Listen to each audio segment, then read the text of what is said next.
سیدنا بلال سے کسی نے پوچھا تھا نا کہ بلال تم کیسے ایمان لائے، کیسے ایمان لائے؟ تو بلال رضی اللہ تعالیٰ عنہ نے کیا خوبصورت جملہ ارشاد فرمایا. انہوں نے فرمایا کیا پوچھتے ہو، میں مکہ المکرمہ میں رہتا تھا، غلام تھا، امیہ بن خلف میرا آقا تھا، مجھ پر ظلم کرتا تھا، لیکن میں مکہ المکرمہ کے لوگوں کو جانتا نہیں تھا، میرا ان سے تعلق نہیں تھا، ان سے رابطہ نہیں تھا. میں گھر کے اندر رہتا، اپنے آقا کی خدمت کرتا، لیکن وہ ظالم تھا، مجھ پر ظلم کرتا تھا، مجھے مارتا تھا. ایک رات جب میں شدید بخار کے مرض میں مبتلا تھا، سخت سردی تھی، مجھے بہت بخار تھا، تو اس نے مجھے کہا رات بھر کام کر، لیکن میں نے دوا لی، کمبل اوڑھ کے میں سو گیا، لیٹ گیا. میرا مالک آیا، میرا آقا آیا، رات لیٹ تاخیر سے مجھے اس نے جگایا، کمبل اٹھایا اور مجھے کہا اب کام کر، اور مجھے کہا کہ اب تو آسمان کے نیچے کوئی چھت نہیں ہے، سخت سردی تھی، کہا کھلے میدان میں اب تجھے یہ 2 کلو جو اس کو چکی میں پیسنا ہوگا، اور تو ساری رات محنت کرتا رہے، قمیص پہننے کی بھی اجازت نہیں ہے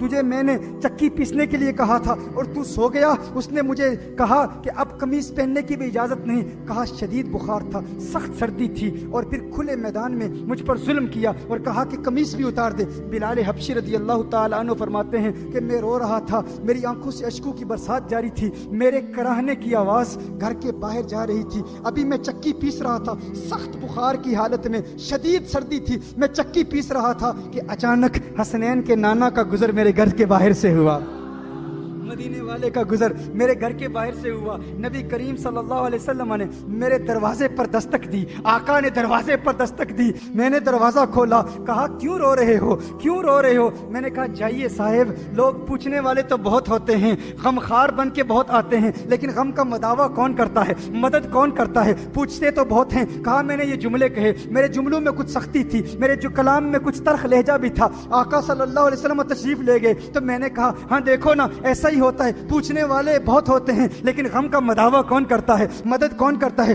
حضور چلے گئے، میں نے جاتے ہوئے دیکھا تو میں نے سوچا چلے گئے، اب واپس کہاں آئیں گے؟ کہا ابھی چند لمحے ہی گزرے تھے کہ محمد عربی پھر میرے گھر میں آ گئے. میرے آقا کے ہاتھ میں گلاس ہے، پیالہ ہے دودھ کا پیالہ مجھے دیتے ہیں اور کہتے ہیں تم لیٹ جاؤ، سو جاؤ. مجھے کمبل دیا، مجھے کہا آپ لیٹ جاؤ. میں نے کہا ارے دیکھو مجھے لیٹنے کے لیے کہہ رہے ہو، لیکن میرا آقا تو بہت ظالم ہے، وہ تو مجھے مارتا ہے، وہ بہت ظلم کرے گا، چکی کیسے پیسوں گا، یہ کام اس نے دیا ہوا ہے. تو دیکھو وہ جو سبب وجود کائنات ہیں، وہ جو کونین کے والی ہیں، وہ جو خسرو خوباں ہیں، وہ جو سیاح لامکاں ہیں، وہ جو نازش ہر دو جہاں ہیں، وہ جن کے سبب سے یہ کائنات بنی، ان کا عمل دیکھو، ان کا عمل کیا تھا. وہ جو آقا ہیں وہ نہ ہوتے کچھ نہ ہوتا، زمین نہ ہوتی، آسمان نہ ہوتے، چاند تارے نہ ہوتے. اسی لیے کہا زمین و زماں تمہارے لیے، مکین و مکا تمہارے لیے، چنین و چنا تمہارے لیے، بنے دو جہاں تمہارے لیے، ہم آئے جہاں تمہارے لیے، اٹھیں بھی وہاں تمہارے لیے.